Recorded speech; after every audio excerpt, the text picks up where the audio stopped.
नमस्कार मुलांनो, आपण इंग्लिश या विषयाचा अभ्यास पाहणार आहोत। याच्या अगोदर आपण काय पाहिलं आहे, ए टू झेड या अक्षरांची उजळणी झालेली आहे। तर आपण काय करायचं, ए हे अक्षर कसं लिहायचं, तर ए फॉर ॲपल लिहिताना तुम्ही काय केलं आहे, प्रथमतः तिरकी रेष, परत उभी रेष, परत आडवी रेष। तर फक्त आपण ए या अक्षराचाच अभ्यास पाहायचं आहे। तर बघा, ए फॉर ॲपल कसं लिहायचं बघा, प्रथमतः तिरकी रेष, परत तिरकी रेष आणि परत आडवी रेष। याला काय म्हणायचं, ए फॉर ॲपल आणि परत ए फॉर ॲपल।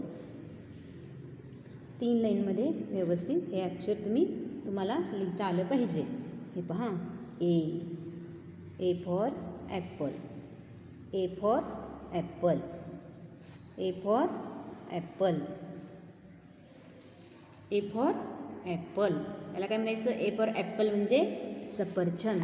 परत बघा, तुम्ही काय करायचं, मी ही दुसरी लाईन लिहून दाखवते। A for Apple, A for Apple, A for Apple.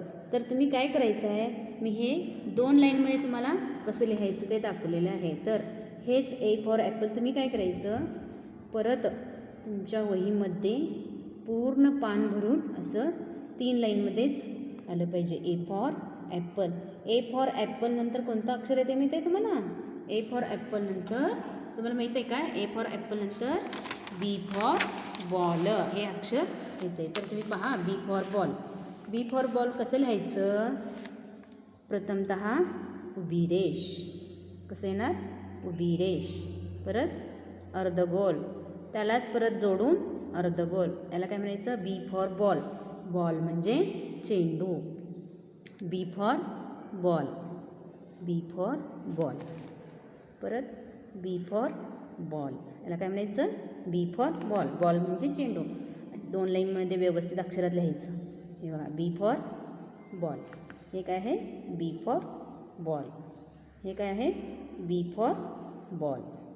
असं व्यवस्थित 3 लाईनमध्ये लिहिलं तर छान वाटते। हे पण पहा, हे कसं आहे, B for ball, B for ball, उभी रेष, परत उभी रेष, अर्धगोल, दोन्ही जोडायचे, B for ball, B for ball.